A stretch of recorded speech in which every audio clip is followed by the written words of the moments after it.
I think the pandemic was hard on everyone. The pandemic hit all of us hard, and we felt the isolation. We felt the almost the panic of having to be by ourselves.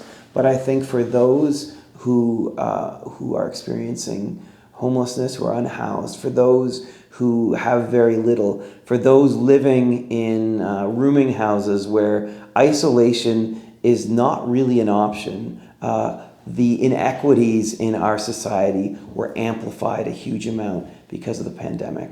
What we saw were individuals, all of a sudden washrooms were closed down for public health, but that meant those who relied on public washrooms had no options, right? And so when they needed to kind of relieve themselves, what would happen is that people would get so angry at what was happening to their downtown, and yet we left people with no choice.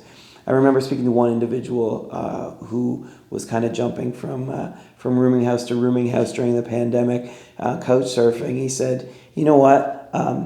COVID is a rich person's disease." He's like, in the list of things that I'm scared are going to kill me, COVID is definitely not number one. He said, "It's great that you guys can be concerned with that, but I'm worried about is my drug supply poisoned?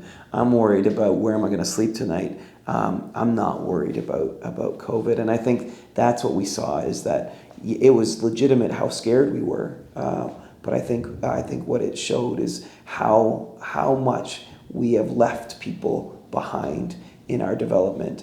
That then means that people are grieving differently. I think those who live on the margins, those who are forced to the edges, they are grieving a very different thing than the rest of us are, and I think that can be very isolating for them.